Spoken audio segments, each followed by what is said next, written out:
कहते जब प्रभु यीशु मसीह मुर्दों में से जी उठे तो चेलों को सब बातें याद आई कि उसने पहले ही बताया था कि मैं तीसरे दिन मुर्दों में से जी उठूंगा। उसने पहले ही बता दिया था कि योना नबी जिस तरह 3 दिन रात मछली के पेट में रहा था और उसके बाद मछली ने उसको उगल दिया था, मनुष्य का पुत्र भी 3 दिन के बाद जी उठेगा। उसने पहले ही बता दिया था। आज दुनिया में ऐसा कोई जन नहीं जिसके 3 दिन मनाए जाते हो। कौन कौन सा? नहीं, ऊंची बोलो। जन्मदिन, मरण दिन और क्या? ऐसा कोई नहीं जिसके जी उठने का दिन मनाया जाता हो। लेकिन जो परमेश्वर आपको आज बताना चाहता है वो बहुत जरूरी है जो आप सुनेंगे कि आज आप क्या करेंगे कि उसके जो जी उठने की सामर्थ्य है वो आपकी जिंदगी में कार्य करे। आपके घर में अगर कार है तो हो सकता है कि अगर आपको चलानी ना आती हो, आप उसके प्रति इग्नोरेंट हो, तो आप रिक्शा पे आए हों या ऑटो पे आए हों। जी उठने की सामर्थ्य आज सबके लिए अवेलेबल है, लेकिन यह भी हो सकता है कि आप उसका फायदा ना उठा पाएं अगर ये चीजें जो अब मैं आपको बताने वाला हूं अगर आपकी जिंदगी में नहीं है तो।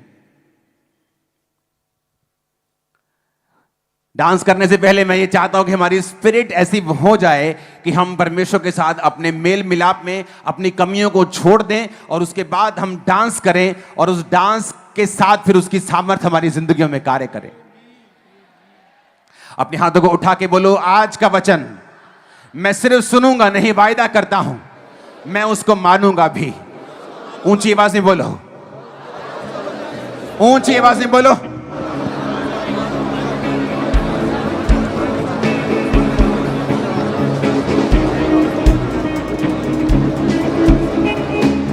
प्रभु यीशु मसीह के सामर्थी नाम में हम मांगते हैं।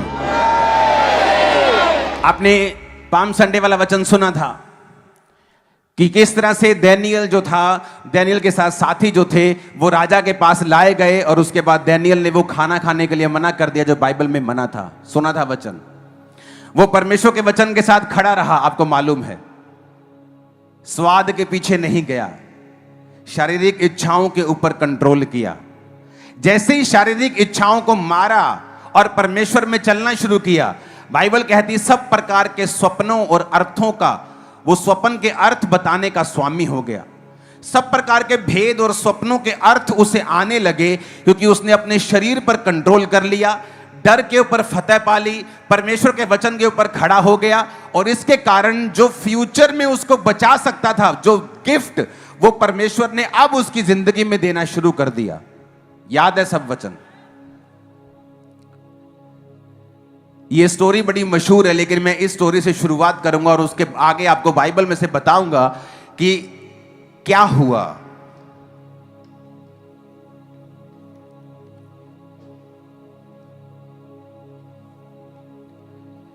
एक बार एक व्यक्ति बहुत अमीर था और ब्लेस्ड था और एक परमेश्वर का दास था और परमेश्वर का नबी था, दास था। तो वो बंदा उस परमेश्वर के दास के पास जाके कहता है कि तेरी परमेश्वर से बात होती है, प्रभु तुझसे बात करता है। कहता हाँ करता है।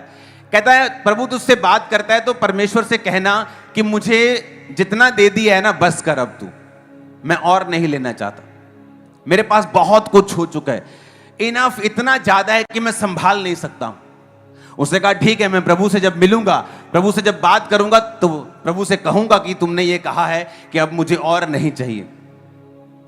आगे चल के उसे एक भिखारी मिलता है, एक गरीब इंसान मिलता है जिसके तन पर कपड़े नहीं है, खाने के लिए कुछ है नहीं, घर नहीं है, और वो उससे कहता है कि मैंने सुना है ना प्रभु तुझसे बात करता है। कहता हाँ प्रभु मुझसे बात करता है। उसने कहा जब प्रभु तुझसे बात करे तो मेरे लिए परमेश्वर से बात करना कि मेरे को परमेश्वर ने कुछ नहीं दिया है, मैं बिल्कुल भूखा नंगा हूं, कुछ नहीं है मेरे पास, तो प्रभु से कहना मुझे कुछ दे दे। उसने कहा ठीक है, जब मैं प्रभु के पास जाऊंगा, प्रभु के साथ बात करूंगा तो मैं तेरी बात भी करूंगा। जब वो प्रार्थना में जाता है तो वो परमेश्वर उससे बातें करना शुरू करता है और वो प्रभु से बात करना शुरू करते हैं। और जब वो प्रभु से बात करना शुरू करता है, प्रभु को कहता है, परमेश्वर ये जो बड़ा अमीर आदमी है ना, ये फलाना फलाना नाम का। परमेश्वर कहा हाँ। कहता परमेश्वर वो उसने मुझसे एक मैसेज भेजा है तेरे लिए कि वो कह रहा है कि तू उसको ब्लेस करना अब बंद कर दे, किसी और को दे दे, उसके पास बहुत ज्यादा हो गया है, वो बहुत ज्यादा ब्लेस है। वो कह रहा है प्रभु अब बस कर, मुझे इतनी ब्लेसिंग की जरूरत नहीं, मेरे पास रखने की जगह नहीं, मैं ओवर ब्लेस हो गया हूं। प्रभु ने ठीक है, तो उससे ये जाके कहे कि अगर तू चाहता है कि मैं तुझे ब्लेस करना बंद कर दूं तो तू मेरा थैंक्स करना बंद कर दे। तू आज के बाद मेरा थैंक्स मत करना, मैं तुझे ब्लेस करना बंद कर दूंगा। तू शुक्र करना बंद कर देना, मैं तुझे ब्लेस करना बंद कर दूंगा। फिर उसने कहा परमेश्वर, वो बंदा एक गरीब भी मुझे मिला था, वो कह रहा था कि परमेश्वर तूने उसे नथिंग, कुछ दिया ही नहीं, उसके तन पे एक ही कपड़ा है, वो कुछ भूखा नंगा है बिल्कुल। परमेश्वर ने कहा उसको ये कहना कि आज से मेरा शुक्र करना शुरू कर दे, मेरा थैंक्स करना शुरू कर दे। वो आया, अमीर कहता हाँ बात हुई, प्रभु से बात हुई तू तेरी? कहता हाँ प्रभु से बात हुई। तो कहता क्या कहा प्रभु ने? कहता प्रभु ने ये कहा है कि अगर तुझे आशीष नहीं चाहिए अपनी लाइफ में तो आज से मेरा थैंक्स करना बंद कर दे। कहता नहीं नहीं ये तो नहीं हो सकता। कहता अगर थैंक्स करना तू बंद नहीं करेगा, वो तुझे ब्लेस करना बंद कभी नहीं करेगा। तो वो भूखे नंगे के पास गया, उसने कहा हाँ भाई तेरी बात हुई प्रभु से, प्रभु ने मेरे लिए क्या कहा है? वो कहता प्रभु ने तेरे लिए कहा कि तू उसका शुक्र किया कर। कहता शुक्र किया कर, थैंक्स किया कर, किस चीज के लिए? मेरे पास तो कपड़े नहीं है, खाना नहीं है, घर नहीं है, मैं शुक्र नहीं कर सकता हूं।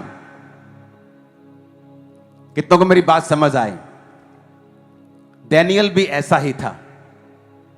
वचन कहता है कि डैनियल जब बड़ा हो गया तो डैनियल के साथी जो थे, जो दूसरे जो अन्य जातियों में से, वो उससे जेलसी करते थे।